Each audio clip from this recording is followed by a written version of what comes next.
Makan belum? Belum. Kok belum makan? Ntar kok telat makan kamu mati. Kan udah, Nay.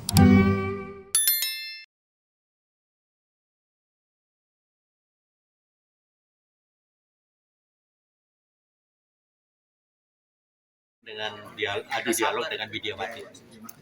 Luar biasa sih.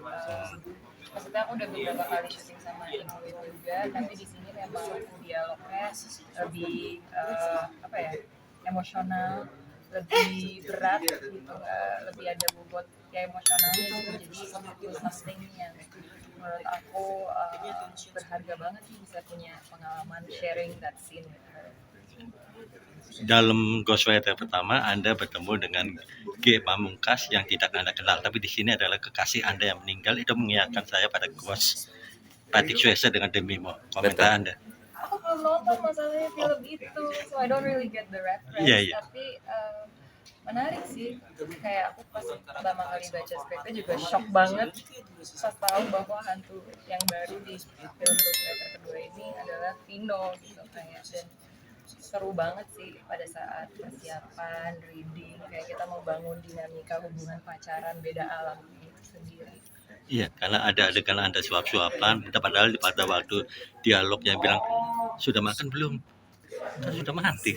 Karena lucunya maksudnya Vino kan juga hantu baru ya, yang dia juga masih beradaptasi, masih harus banyak menyesuaikan diri hidup sebagai hantu itu seperti apa, masih banyak bingung juga. Dan ya apalagi Naya gitu yang nggak mengalami itu langsung, ngelihat Vino lebih bingung lagi. Jadi di situ sih sebenarnya ada Ini penyesuaian awal ya di genre horor sebelum Perempuan Bergaun Merah. Iya. Enggak, itu duluan kan sebetulnya, syutingnya Enggak, duluan. ini duluan. Ini Ghostwriter Iya. dulu. Oh, Ghostwriter dulu. Betul. Ini duluan baru kemudian Perempuan Bergaun Merah. Asik gak di genre horor?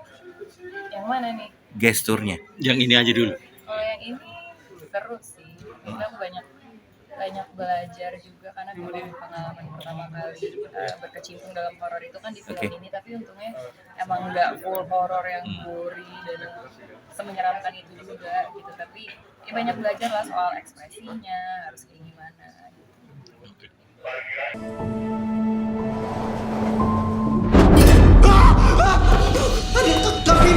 Ada setan yang kerjanya cekikikan dulu. Dan bahkan ada setan yang kerjanya aus melulu. Aus, iya.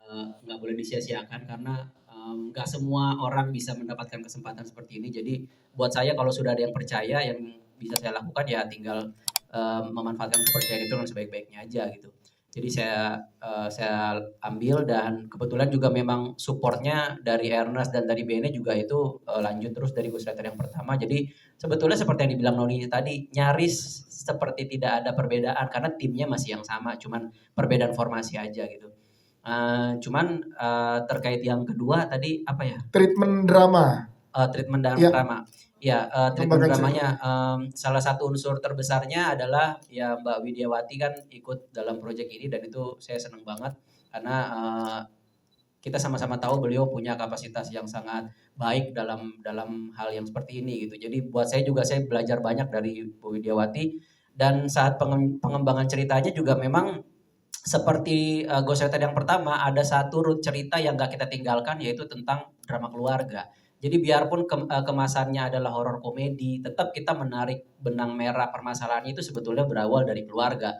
Sehingga harapannya orang yang nonton tuh bukan cuman puas debar-debar adventure-nya, bukan cuman puas ketawa dengan komedinya, tapi harapannya ada aftertaste yang bisa mereka rasakan setelah menonton tuh, bahwa film horor juga bisa kok menyisakan sebuah kesan yang hangat bagi penontonnya. Karena memang itu tadi salah satu hal yang kita ambil, kita sematkan di tengah-tengah, sebetulnya problem yang dekat dengan kita, yaitu problem keluarga itu tadi. Jadi ya mungkin ini juga yang menjadi harapannya bisa jadi pembeda dengan horor-horor lainnya gitu. Horor yang kita tawarkan, kalau saya sempat bilangnya ini hantunya pun hantu yang humanis gitu. Jadi hantu yang tidak berdasarkan legenda, tidak berdasarkan kisah-kisah, tapi memang ya hantu yang memang sudah beda alam aja. Jadi seperti menawarkan konsep what if ke penonton, gimana kalau misalnya lu nanti berbeda alam dan lu harus berkomunikasi dengan orang yang lu sayang. Apa yang akan kira-kira yang akan lu lakukan ketika lu ada dalam posisi Vino, dalam posisi Naya gitu. Jadi sebetulnya dekat aja dengan kita gitu. Hanya karakternya aja yang kita bikin berada dalam spektrum yang berbeda, dalam dunia yang berbeda. Jadi konsep horornya seperti itu. Ini film pertama yang saya sutradarain sebetulnya ya, pengerjaannya lebih dulu daripada Ghost Rider, Gara-gara Warisan sebetulnya. Bahkan kita syutingnya waktu itu belum ada PSBB, jadi beberapa hari sebelum PSBB. Jadi kayak memang banyak memori-memori yang nggak bisa dilupain lah saat itu. Gimana kita diusir warga. Ya pokoknya banyak lah lika-likunya gitu. Jadi film ini pasti akan punya banyak memori gitu di hati saya gitu. Karena udah sama film pertama, terus pertama kalinya juga kita menghadapi pandemi di tengah syuting kayak gini. Jadi ya campur aduk lah, tapi akhirnya bisa ditonton, seneng banget. Siap. Nanti kita akan ngobrol lagi dengan Bang Aco dari pertanyaan dari teman-teman media. Tapi kita ke Benedion dulu yang sekarang menjadi, ini Bene di sebelah kanan. Bene di Ghost Rider pertama menjadi sutradara. Betul. Dan di Ghost Rider kedua menjadi produser. Ben, ini gimana akhirnya ada di titik ini juga menjadi produser untuk Ghost Rider 2, Ben? Silakan. Iya, jadi ketika bikin yang pertama kali, KWRTS kan mempercayakan diriku nih untuk band lu direct dari itu Ghost Rider pertama gitu. Kita yakinkan Pak Parwes untuk percaya bahwa Benedion sudah bisa gitu. Dan ketika akhirnya dibikin yang kedua, Benedion yang meyakinkan Pak Parwes bahwa mewakili Aco sudah bisa gitu. Jadi harapannya nanti kalau ada Ghost Rider 3 harus yang baru ya, jangan kau lagi ya. Oh, Arif Didu katanya sutradaranya. Amin. Jadi Bang Aco yang meyakini Pak Parwes ya. Pantas Pak Parwes baru datang sengaja takut diyakini. Ya, walaupun kayaknya berat sih meyakinkannya. Secara kemasan ya ada horor, ada komedi, tapi lebih dari itu menurut saya Ghost Rider 2 tetap punya satu nilai kedekatan dengan penonton itu karena ada di bagian drama keluarganya, tetap ada di situ. Dan harapan saya orang nonton itu bukan cuman berdebar-debar saat petualangannya, bukan cuman ketawa saat adegan komedinya, tapi mudah-mudahan setelah menonton juga bisa pulang dengan perasaan yang hangat, ada sesuatu yang bisa dibawa pulang. Dan mungkin format horor komedi seperti ini harapannya juga bisa menjadi semacam cara baru dalam menikmati film horor. Daftar isi. Ini dia Dul, cinta mati. Cowoknya sudah mati tapi dia masih terjaga ceweknya. Keren. Keren apaan? Ini mah cowok goblok. Kalian udah semua saksikan tadi.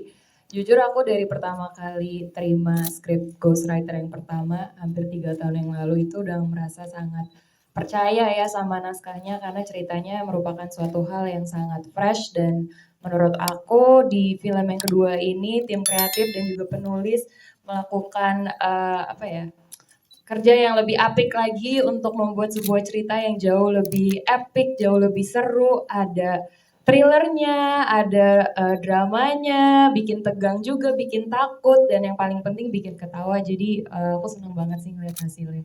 Siap. Lompat dari satu gedung ke gedung yang lain. Serius.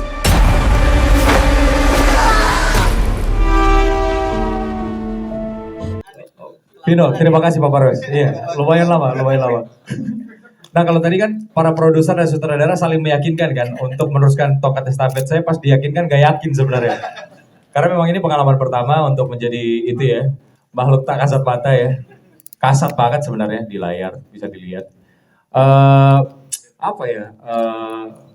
Ya ini sesuatu yang berbeda sih sebenarnya gitu. Karena menurut saya tuh itulah indahnya berakting, bahwa spektrumnya tuh luas, terus juga medium untuk bermain perannya tuh macam-macam gitu. Termasuk salah satu untuk ketika akhirnya ditawari kita melanjutkan ini ke Ghost Rider 2 dan kemudian tongkat estafet kehantuannya diteruskan oleh saya. Jadi nggak cuma sutradara yang ada tongkat estafetnya. Iya, betul. Itu ada proses beda lagi tuh sebenarnya. Akhirnya mau, karena ya itu dia, maksudnya tidak ada yang salah untuk mencoba sesuatu yang baru, sesuatu yang berbeda. Dan lagi memang pendekatan yang saya pakai dengan pakai ketika menjadi hantu di Ghost Rider itu pendekatan yang berbeda sebenarnya gitu. Ya. Dan itu udah diskusi juga sama Aco, sebelumnya kita juga udah bahas dan akhirnya yakin, dan ya disinilah kita sama-sama setelah proses yang cukup panjang gitu ya. Siap. Deva Mahendra, tepuk tangan dulu.